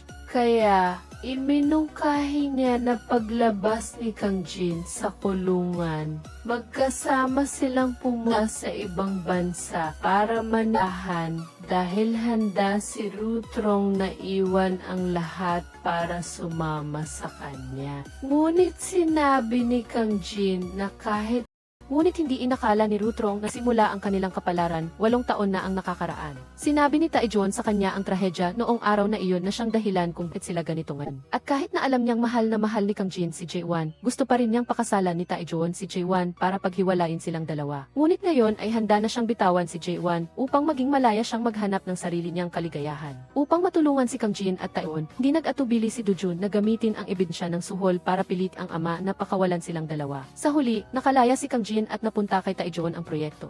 Sinabi kay Jae-won na noong araw na iyon, narinig Kang Jin ang lahat ng sabi niya sa istasyon ng pulisya. Dahil alam niyang siya ang dahilan ng pagkamatay ni Ji-young, pinili niyang layuan Jae-won dahil bigat ng konsensya. Si Taejon mismo ang umamin na pinilit niya si Kang Jin makipaghiwalay kay Jae-won. Ngayon ay naiintindihan na ni Jae-won kung bakit bigla siyang nagbago at lumayo sa kanya, at labis na nasaktan ang kanyang puso. Nagtipon siya ng lakas ng loob na pumunta sa bahay ni Kang Jin upang aminin na lahat ay kasalanan niya. Ngunit sa kasamaang palad, huli na para marinig ito ni Kang Jin dahil umalis na siya pabalik ng Oncho.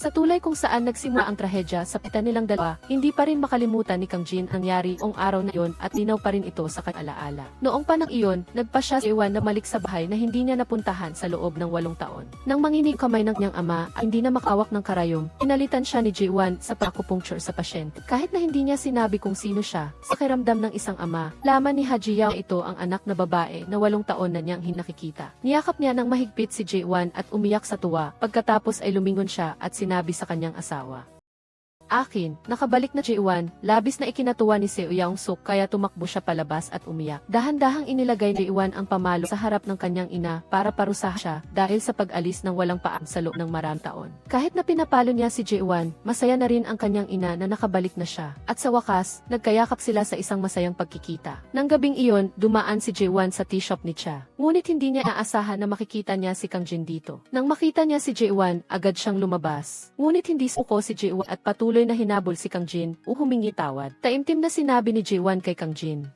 "Patawad dahil sa aking sakit at kamangmangan, nakapagsalita ako ng mga salitang nakasakit sa iyo. Alam kong lahat ay kasalanan ko, maaari mo ba akong patawarin?" Kahit minsan lang, patuloy na taos pusong humihingi ng tawad si Jae-won sa harap ni Kang Jin na hindi na rin niya napigilan ang sarili. Lumapit siya kay Jae-won at hinalikan siya, at ang halik na iyon ang nag-ayos ng lahat ng hindi pagkakaunawaan sa pagitan nila. Kinabukasan, dinala ni Kang Jin si Jae-won sa bahay na inihanda niya. Ipinakilala pa niya ang lokasyon ng bawat silid, kung nasaan ang silid ng kanyang ina, ng kanyang nakababatang kapatid, at ng sa kanya. Ang ikalawang palapag ay ang silid niya at ng kanilang mga anak. Hindi siya papayag kung wala silang dalawang anak. Nang marinig ang nabi ni Jin, umiti si Jae-won sa kanya ng may kasiyahan. Dito, nangako silang papakasal at magsasama habang buhay. Ngunit hindi pa alam ng kanyang ina ang tunay na pagkatao ni Jae-won hanggang sa marinig niya kay buusan na anak siya ni Ha-jeong. Sa kabilang banda, ipinakilala rin ni Jae-won ang kanyang kasintahan sa kanyang ina. Sa una, tuwang-tuwa siya nang makita si Kang Jin, ngunit nang marinig niyang anak siya ni Cha-chon, mabilis na nagbago ang kanyang eksyon. Ngunit mahal na mahal ni Jae-won ang lalaking ito. At sa harap ng kanyang ina, patuloy siyang nalulunod sa pag-ibig na labis na nagpasakit sa ulo ng kanyang ina. Pagka-uwi, tuwang-tuwa si Kang Jin na ipinahayag sa kanyang ina na gusto niyang kasalan si Jae-won. Kaya, tinanong siya ng kanina kung ano ang mangyayari kung tutol siya sa kasal na ito. At sinabi niya ng walang pag-aalinlang na kung hindi si Jae-won ang pakakasalan niya, mabubuhay siyang mag-isa hanggang sa tumanda. Bago matulog, tinugtog pa ni Kang Jin ang piano para kay Jae-won. Nagulat kanyang nakababatang kapatid na ganoon siya kainteresado sa isang babae. Ang makita ang kanyang anak na nalulunod sa pag-ibig ay lalong nagpakit sa puso ni Cha-chon-hee at hindi niya alam kung dapat pa siyang tumutot. Sa huli, nagsiya siyang umalis ng tahimik at nag-iwan lamang ng isang sulat. Nang malaman ni Kang Jin, nagmadali siyang hanapin ang kanyang ina kung saan-saan.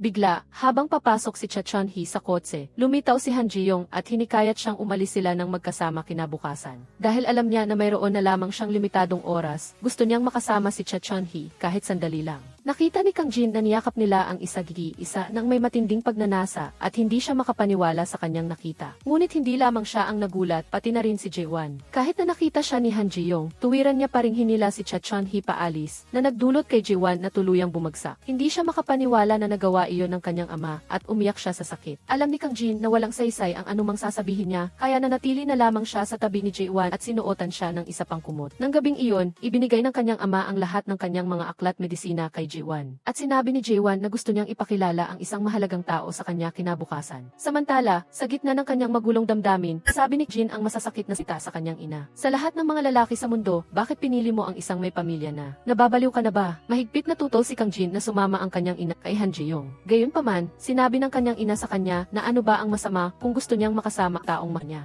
dahil hindi na rin magtatagal ang lalaking mahal niya, kaya sa anumang halaga, kailangan niyang makasama ito. At kinabukasan, tahimik na pinap ni Kang Jin ang kanyang ina na naglalakad palayo na may dalang maleta. Nang puntahan ni Jae-won ang kanyang ama, wala na rin siya doon. Ngunit biglang nag-iba ng isip si Cha Chon-hee at hindi na umalis. Dahil natakot siyang hindi na makikita ang kanyang mga anak kapag umalis siya, kaya kahit labis na masak kanya, pinili niyang manati. Nang makita niya ang kanyang ina na nahihirapan, hindi na niya ito sinikap na pilitin at hinikayat na sundin na lang ang kanyang puso. Dahil matagal na niyang alam na may taong naghahari sa puso ng kanyang ina. Ang taong iyon ay hindi siya at hindi rin ang kanyang ama, kundi ang unang pag-ibig ng kanyang ina. Ma, umalis tayo, ayokong pagsisihan ninyo sa huli ang pagtalikod sa kanya. Nang tumakbo si Jae-won sa bahay ni Kang Jin para hanapin si Cha Chon-hee, si Kang Jin na lamang ang natira doon, kaya sigurado siyang umalis na silang dalawa. Nais niyang habulin at pigilan sila. Ngunit pinigilan siya ni Kang Jin na nagdulot ng labis na sakit kay Jae-won at sinumbatan ka kung hindi na pinigilan si Chon-hee. Kung sila, paano na ang nay ko? Noong oras na iyon, himik na tumulo ang luha ni Seo Yaung-suk habang tinatanggap ang masakit na katotohanan. Gayunpaman, hinikayat ni Cha Chon-hee si Han Ji-yong na bumalik at hayaan siyang mag-isa at nagpaalam si Han Ji-yong sa kanya. Patawad, hindi ako makakasama sa iyo. Kung may susunod na buhay, wag na tayong magkita pa. Akala ni Cha Chon-hee ay simpleng pamamaalam lamang iyon, ngunit hindi niya inakala na sa sandaling tumalikod siya, nalagutan na ng hininga si Han Ji-yong. Naiwan siyang walang magawa, sumisigaw ng kanyang pangalan. Dahil sa labis na sakit, nagpa siya si Seo Yaung-suk na sunugin ang lahat. Nang makita ito ni Jae-won, gusto niyang sumugod upang iligtas ang kanyang ina. Ngunit pinigilan siya ni Kang Jin at siya mismo ang sumugod sa apoy para iligtas si Seo Yaung-suk. Bagamat nakaligtas siya, hindi na siya nasa tamang pag-iisip at laging nakakakita ng mga ilusyon ng kanyang yumaong anak. Pagkatapos ng 3 taon, tayo si Kang Jin ng sarili niyang opisina sa disenyo at nagtrabaho rin di profesor sa universidad. Dito, nakita niyang muli si Woo Jung. Noong una, akala niya ay nasa ibang bansa na ito at may marangyang buhay. Ngunit hindi niya inakala na pagtapos siyang tulungan ni Woo Jung, binlock ng kang ama ang lahat ng kanyang credit cards at inalis sa kanya ang posisyon bilang direktor, kaya hindi na tulad ng dati ang kanyang buhay. Noong panahong iyon, naging doktor na rin si Jae-won, tulad ng kanyang pangarap. Ngunit ang kapalaran nilang dalawa ni Kang Jin ay hindi pa rin sila pinagsama.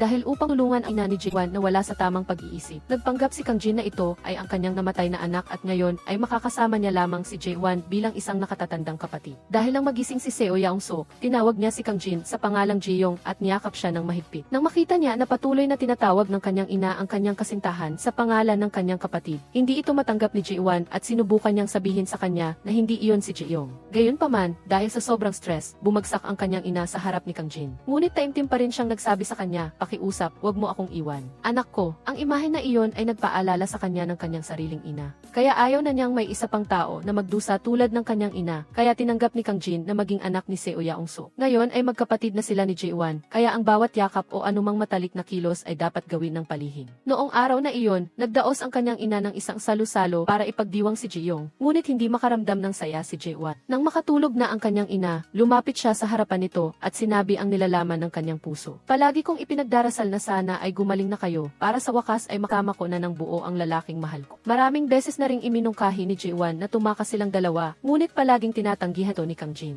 Nalubhang nagpasakit sa kanya, mag-isang bumalik sa Seoul kinagabihan. At kaya niya lang panoorin siyang alis ay dahil hindi niya magawang iwan ang kanyang na. Sa sandaling wala si Kang Jin, lag nilalamon ng bangungot ang kanyang ina, kaya kailangan siyang lag nasa tabi nito para makatulog itong payapa. Isang araw, punta si Jae-won sa isang convenience store para bumili ng gatas, ngunit naiwan niya ang kanyang pitaka. Sa kabutihang palad, dumating si Tae-joon at nagbayad para sa kanya. Tuwang-tuwa si Jae-won na nakita siyang muli at binati pa sa pagkapanalo sa proyekto ng disenyo para sa kanyang ospital. Noong panahong iyon, sinabi ng kanyang matalik na kaibigan kay Kang Jin na gusto ni Woo Jung na manalo sa proyekto para sa kanila.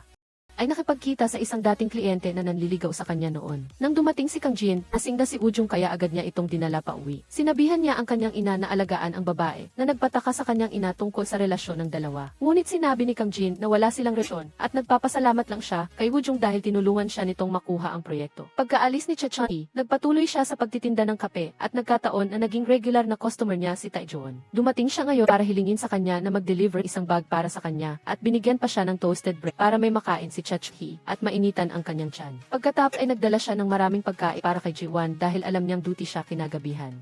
Habang si Gujong naman ay nagising at binigyan siya ni Kang Jin ng isang baso ng pampatanggal ng hangover. Bigla niyang naalala ang babaeng nakita niya sa silid kaya nagtanong siya kung sino ito. Nang malaman niya na ina ito ni Jae-won, nalungkot siya dahil hindi pa rin sila magkasama kahit na binitawan niya si Kang Jin noon para makabalik kay Won. Nang araw na iyon, nagkita sila ni Taejon sa araw ng kanyang presentasyon sa bidding para sa proyekto. At pareho silang masaya na nagkita silang muli. Sa pagkakataong ito, may 5 kumpanya na nakikilahok sa bidding para sa proyekto, kasama na ang Buseong Group. Kaya gumamit sila ng maruming paraan para makuha ang mga boto. Na hindi lang naging dahilan para matanggal si Kang Jin sa finals, kundi kinopya pa ang mahigit 70% ng disenyo ni Taejon. Alam nilang sila ang nasa likod nito, kaya nagpa siya silang magtulungan. Pagkatapos, mabilis nilang pinag-usapan at binago ang disenyo sa huling sandali. Sa kabilang banda, ginulo si Jae-won ng isang lalaki, kaya tinulungan siya ni Woo-jung na turuan ito ng leksyon. Kasalukuyan siyang nagtatrabaho sa opisina ni Kang Jin, at inamin din niya na bumalik siya mula sa ibang bansa dahil kay Kang Jin. Nang malaman ni Jae-won na si Woo-jung ay itinakwil ng kanyang ama noon para lang matulungan si Kang Jin, labis siyang nagpasalamat. Kasabay nito, umasa rin siya na si Woo-jung ang mag-aalaga kay Kang Jin para sa kanya. Dahil sa kanilang pagiging magkapatid, hindi na sila maaaring mag-ibigan pa. Pagkatapos, tinawagan ni Taejon si Kang Jin upang ipaalam ang resulta ng presentasyon at nabigla. Dahil sa pagiging abala sa pakikipag-usap, naiwan niya ang kanyang mga gamit. Hinabol siya ni Cha Chon-hee upang ibalik ang mga ito, ngunit nadulas siya habang umiiwas sa isang sasakyan.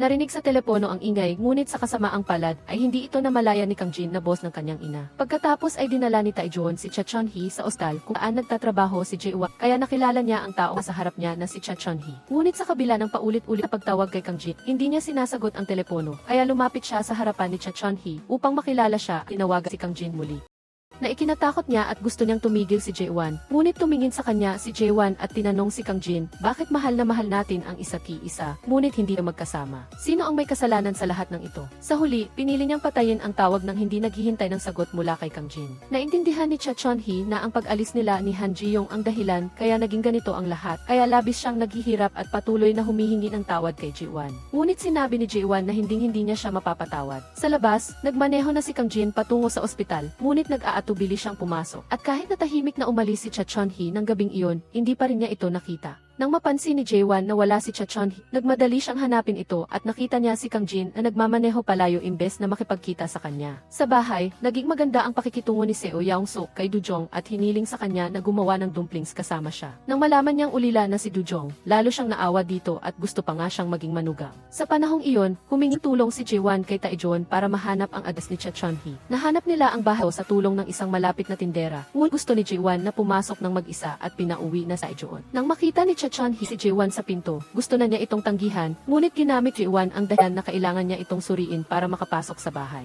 Nagdala si Jae-won ng maraming gamot at gusto niyang suriin ang pulso ni Cha Chon-hee, ngunit gusto lang siya nitong paalisin. Ngunit sinabi ni Jae-won na kailangan niyang gumaling para humingi ng tawad kay Kang Jin at para tubusin ang pagkakamaling nagawa niya sa kanya at sa kanyang ina. At hindi rin niya sasabihin kay Kang Jin na nakita niya ito, kaya umasa siyang sasama ito sa kanya sa ospital. Pagkatapos, niyaya ni Jae-won si Kang Jin na makipagkita sa labas. Sa isang restaurant, uminom siya ng maraming alak na naging dahilan upang masabi niya ang kanyang nararamdaman at kahit ang pagnanais na halikan siya ay hindi niya magawa, kaya gusto lang niyang sabihin sa kanyang ina ang totoo. Nang hawakan ni Kang Jin ang kanyang kamay, inakala ni Jae-won na gusto siyang pigilan ito.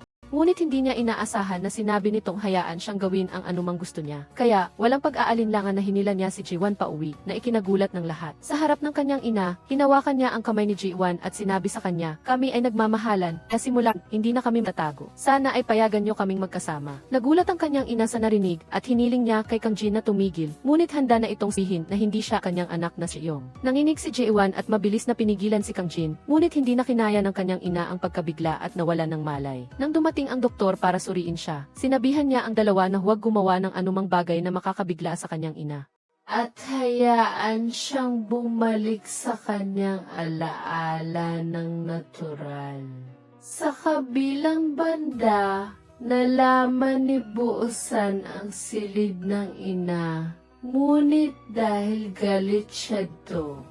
Kaya labis niyang pinahahalagahan si Seo Young-suk at ayaw na niyang gawin ang mga bagay na makakapagpasakit sa kanyang damdamin. Sa wakas ay naintindihan na rin ni Jae-won, kaya hindi na rin siya gagawa ng mga bagay na maglalagay sa kanya sa mahirap na sitwasyon. Gayunpaman, naiwan ni Jae-won ang kanyang gamit kaya sinundan siya ni Kang Jin sa ospital. Nagkataon na nakita niya si Buusan doon na ikinatakot ni Jae-won na malaman niyang naroon si Cha Chon-hee. Nang makita siyang umiiyak, nag-aalala si Kang Jin at nagtanong kung ano ang nangyari kay Buusan, ngunit hindi siya nito sinagot. Nang makita siya ni Cha Chon-hee, agad siyang nagtago. Ngayon lang nagtanong si Busan, gusto mo bang makita si Mama? Ayoko na siyang makita, ako rin, dahil iniwan niya tayong magkapatid. Sadyang walang puso siya at labis na naapektuhan si Cha Chon-hee. Rinig niyang usapan sa pagitan nila at hindi siya makatayo ng maayos. Kahit na nakahiga siya sa ospital, patuloy siyang umiiyak sa tuwing naiisip niya ang mga sinabi ng kanyang mga anak. Nagkataon na dumating si Taejon sa opisina upang magmungkahi ng pakikipagtulungan kay Kang Jin. Nakita niya si Woo-jung na natutulog at kinumutan niya ito. Ngunit hindi nagtagal ay nagising si Woo-jung at masayang bumati kay Taejon at kumain pa silang magkasama. Naalala nila ang mga nakaraan at usap silang magkaibigan tulad ng duwang matang kaibigan ling nagkita.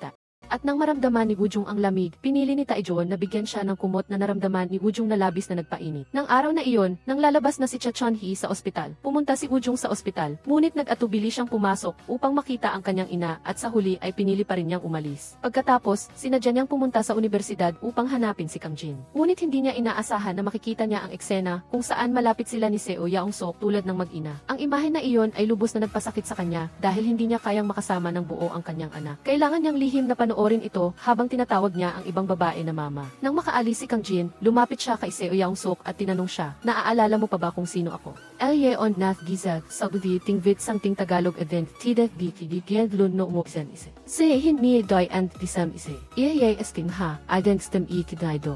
Agentic sang one strong ki ise. No say dalawa bisan ise ta tidet giat sin. Sa den is seri di hiside tf dindes sa i cha Kang Jin. Han Jae-won, Park Tae-jon, Lee Woo-jung, Cha Chon-hee, Han Jun-soo, Seo Yaong-suk, Ha Ji-young, Cha Busan, Lee Jin-kyung, Seo Ja-hyun, Kyung-soo, Miss Sun, No Gyu-soo, Kim Jong-pil, Song Yun-jo, Park Jong-suk, Cho Lee, Si Vibe, Fem Si Z Will It Snow for Christmas. Sa wakas, matapos ang maraming taon, nais ng kaina na haplusin ang mukha ng kanyang anak ngunit tinulak ito. Dinala pa niya ito sa ibang lugar, dahilan upang magalit ang ina sa ginawang pagtataboy sa kanya. Bakit mo ako dinala rito gayong mayroon kang magandang bahay? Ang babaeng kumapit sa iyo ang tunay na masamang tao. Bakit mo sinisira ang kinabukasan mo dahil sa kanya? Nawawala ka na ba sa sarili mo? Sa kabila ulit-ulit na tanong ng kanya nga, ayaw pa rin ni Cha Kang Jin na makisama sa kanya at umalis na lang. Ngunit nawakan ng kana ang kanyang kamay. Hindi ba ako pwedeng sumama sa iyo? Hindi ba ako ang iyong ina? Hindi mo ba alam kung ano ang ibig sabihin ng ina? Hindi ba isinuko mo na ang salitang iyan noong araw na nagpasya kang umalis? 3 taon na ang nakalipas, nang isang tabi ko ang aking konsensya at moralidad at pinayagan kang sumama sa ibang lalaki, tinakpan ko ang aking mga kamay upang hindi ko marinig ang unti-unting paglayo ng iyong mga yapak. At sa loob ng 3 taon na iyon, hindi ka man lang kumontak sa akin. Kaya nagpasya akong tapusin na ang ating relasyon. Ngunit paglabas niya, isinantabi niya ang kanyang abang at umalis na may matinding kalungkutan. Sa mga sandaling iyon, ang tanging gusto ni Kang Jin ay makita si Jae-won. Ngunit nang dumating siya sa ospital, nakita niya itong nakatulog kaya inialay niya ang kanyang balikat para masandalan ni Jae-won.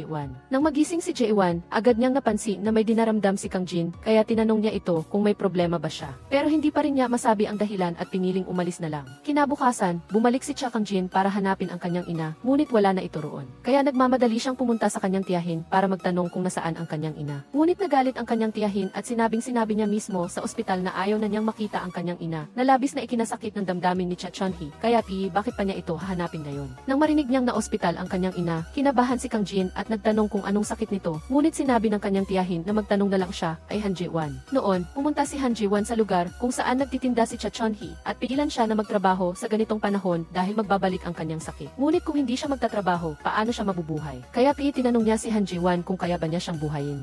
Kaya inanyayahan niya ito na kumain. Ngunit sinabi ni Cha Chon-hee na kahit anong mangyari, hindi siya papayag na magkasama sila ni Cha Kang Jin. At kahit magising ang ina ni Han Jae-won, sigurado siyang tututol din ito. Kaya naniniwala siyang kahit nagmamahalan nila, hindi nila malalampasan ang hadlang na ito. Gayunpaman, sinabi ni Han Jae-won kay Cha Chon-hee na kung papakawalan niya sa Kang Jin, magiging tut siya nito na habang buhay si Sisi. Kaya anuman ang mangyari, desididong makuha ang sarili niyang kaligayahan. Pagkatapos noon, bumalik si Cha Chon-hee sa tinda kahit masakit ang kanyang buhay. At hindi niya alam na lihim siyang nagmamasdan ni Kang Jin mula sa malayo. Tahimik niya pa ring sinundan ang kanyang ina hanggang sa makauwi ito. Nang makita ang bahay na sira-sira, lalo pang nalungkot si Cha Kang Jin. Nanatili siyang nakaupo sa labas hanggang sa dumating si Han Jae-won. Nilapitan niya ito at hinawakan palamig na kamay nito, inilagay sa kanyang mukha upang painitin. Ngayon ay naiintindihan na niya kung bakit nalulungkot ang mukha ni Cha Kang Jin nang puntahan siya nito noong gabing iyon. Siguradong mabigat ang kanyang puso dahil sa kanyang ina. At ako ang unang taong naisip mo, tama? Tuwang-tuwa si Han Jae-won nang isipin na halaga siya kay Cha Kang Jin, kaya isinulat niya sa likod nito ang tanong na, mahal mo ba ako? Kahit na gusto niyang aminin na hindi ninalimut si Han Jae-won, sinubukan pa rin niyang magpanggap na malamig at hindi pinansin ang nung nito. Nang makaalis si Cha Kang-jin, nakita ni Han Ji-won ang sagot sa papel at napangiti siya ng masaya. Kinabukasan, nag-iwan si Cha Kang-jin ng maraming pagkain sa harap ng bahay ng kanyang ina at tahimik na umalis. Nang matuklasan ni Cha Kang-jin na ginamit ni Do-jun ang pondo ng kumpanya para makuha ang proyekto mula sa mga kliyente, galit na galit siyang sinigawan ito sa harap ng lahat. Dahil doon, lumabas si Do-jun sa balkonahe at umiyak. Agad na lumapit si Tae-joon at binigyan siya ng panyo para punasan ang kanyang mga luha at sinabihan pa si Cha Kang-jin na ilipat si Do-jun sa kanyang opisina. Habang nasa ospital, nakita ni Han Ji-won ang isang babaeng inaalagaan ng kanyang kasintahan sa bawat galaw.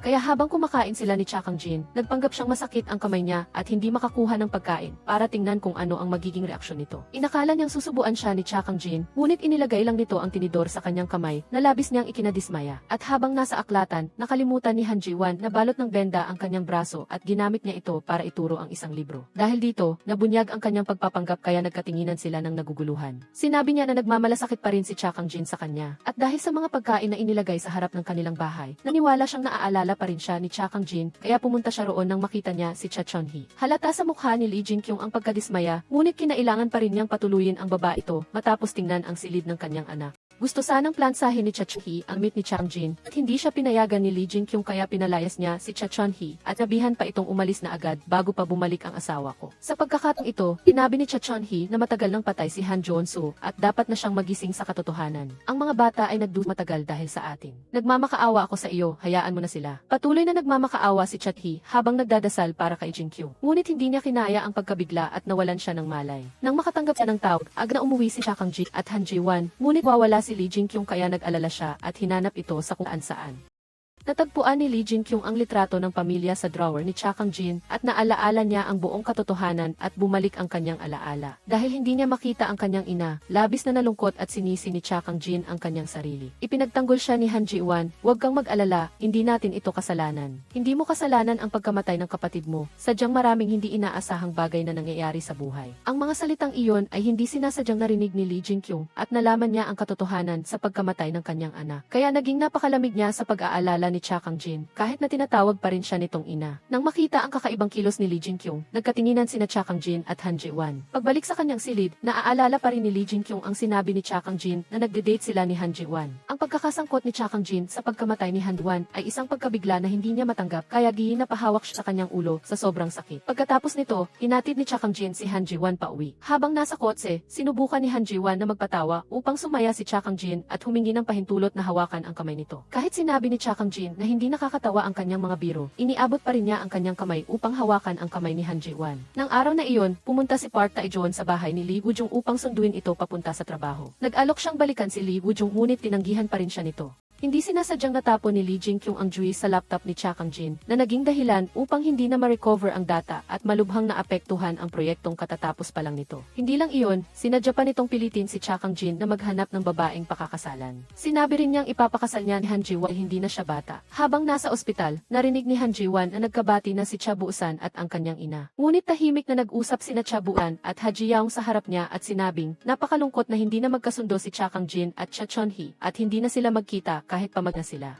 Dahil dito, naramdaman ni Han Ji-won na parang pinag-uusapan siya, na parang kasalanan ng kanyang ina ang nangyari, kaya nagdahilan siya para umalis. Nang pumunta si Cha Kang-jin para hanapin ang kanyang ina, nakita niya ito na sinasadya ng isang customer na pahirapan, kaya sinaway niya ito at inaya ang kanyang ina na kumain kasama niya. Sa simula, inakala ni Cha Chon-hee na pupunahin siya ni Cha Kang-jin dahil sa pagkawalang malay ni Lee Jin-kyung. Ngunit sinabi lang ni Cha Kang-jin na bumili siya ng isang apartment para sa kanya at sa kanyang kapatid na lalaki upang manirahan sila ng magkasama. Gayunpaman, sinabi ng kanyang ina na gusto lang niyang manirahan kasama si Cha Kang-jin at nagmakaawa siyang iwanan niya si Lee Jin-kyung at manirahan sila ng magkasama. Ngunit nanatili siyang tahimik kaya nadismaya ang kanyang ina at uminom ito ng maraming alak. Dahil hindi siya makalakad ng maayos, lump si Cha Kang-jin at inalok na buhatin ang kanina sa kanyang god. Aksidenteng nahalungkat Cha Kang-jin ang EXP sa basurahan. Natagpuan niya ang punit-punit na larawan ng pamilya kaya ibinigay niya ito kay Cha Kang-jin dahil inakala niyang siya ang pumunit nito. Hindi lang si Jae-won ang nagat kundi pati na rin si Cha Kang-jin nang makita niya punit-punit na larawan. Kaya dali-dali siyang bumalik sa kanyang silid upang ang frame at nakumpirma nga na may gumalaw dito. Sigurado siyang si Lee Jin-kyung ang may gawa nito. Kinabukasan, pinilit ni Lee Jin-kyung si Han Ji-won na makipag-date sa isang lalaki. Kaya nagsinungaling si Han Ji-won sa lalaki na si Cha Bu-san ang kanyang kasiyahan.